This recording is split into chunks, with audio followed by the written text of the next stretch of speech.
depan fulana. InsyaAllah. Assalamualaikum Ustaz. Waalaikumsalam warahmatullahi wabarakatuh. Semoga Ustaz beserta keluarga diberikan rahmat dan lindungan Allah Azza wa Jalla. Amin. Mohon beri sarannya Ustaz untuk kedua orang tua kami. Usianya saat ini 60-70 tahun. Di rumah mereka beberapa tahun ini komunikasinya sudah semakin tidak baik. Umur berapa jamaah? 60-70. Tidur juga pisah ranjang. Umur berapa pisah ranjang? 60-70. Sang bapak dan ibu masing-masing mengeluhkan kekurangan pasangannya kepada anak-anaknya. Masing-masing inginnya pasangannya berubah, tapi masing-masing bersikeras tidak mau berubah karena merasa karakternya sudah seperti itu. Kami ajak ke konsultan pernikahan pun tidak mau. Kami sangat menyayangkan kondisinya. Harus jadi tidak nyaman bagi mereka seperti ini. Qadarullah. Mohon saran terbaik dari Ustaz. Jazakallahu khair. Nah, ini Anda jawab satu dulu ya. Ada banyak pertanyaan. Oke, satu dulu. Siap. Ahibati fillah. Nabi alaihi salatu wasallam menyebut bahwa di antara kerjaan syaitan yang paling dicintai oleh iblis adalah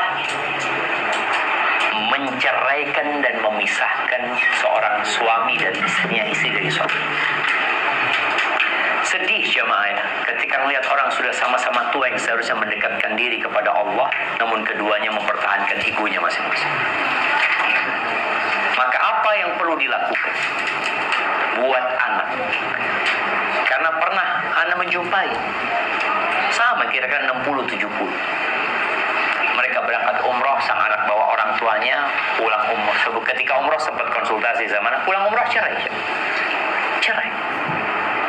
Artinya iblis berhasil. Allah Azza wa Jalla mengatakan di surat Fatir ayat 15 ya. Ayat 5. Allah mengatakan ya ayyuhan nas inna wa'dallahi haqqan fala taghurrannakumul hayatud dunya wala yaghurrannakum billahil gharur. Wahai umat manusia, sesungguhnya janji Allah itu benar. Allah janji bahwa semua akan sirna dan Allah akan membangkitkan orang-orang mati nantinya. Kalian jangan tertipu dengan kehidupan dunia gitu. Dan jangan mau ditipu sama tukang tipu. Maka seorang anak perlu memahamkan kepada orang tuanya bahwa ada setan yang selalu hadir untuk memisahkan kalian berdua. Kalau keduanya ini saling melihat kepada kekurangannya, itu yang diinginkan setan.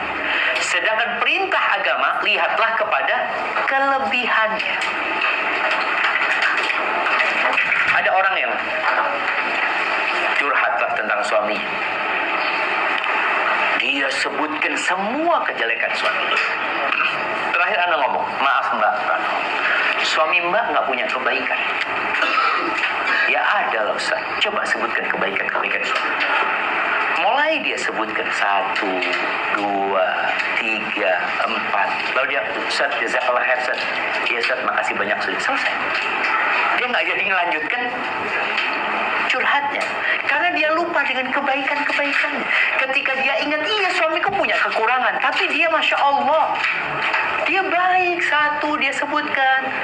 Maka bagaimana anak ini sekarang ketika orang tuanya curhat kekurangan masing-masing dari orang tuanya, bagaimana dia ngomong, iya bapak punya kebaikan nggak Bu? Coba ibu sebutkan berapa tahun ibu hidup sama bapak. Iya, tapi bapakku itu gini. Iya, tahu bapak itu nggak benar, bapak itu sebutkan iya bapak itu salah, sebutkan kesalahan bapak. Iya, kita mau tanya kebaikannya bapak ada nggak? Kok ibu bisa bertahan sama bapak? Minta dia untuk mengingat. Karena yang menyebabkan orang itu nggak suka sama orang lain kadang-kadang lupa dengan kebaikan. Begitu pula dengan bapaknya. Pak, bapak ini ya hidup sama ibu umpamanya 40 tahun. Tentu ibu punya banyak kekurangan.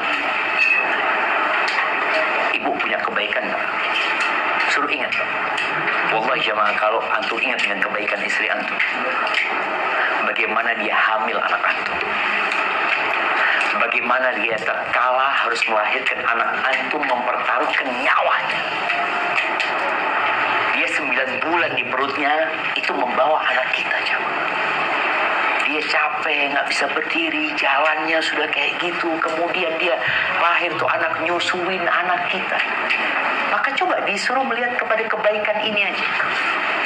Mudah-mudahan dengan melihat kepada kebaikannya itu, ya keburukannya sudah. Semua orang punya keburukan.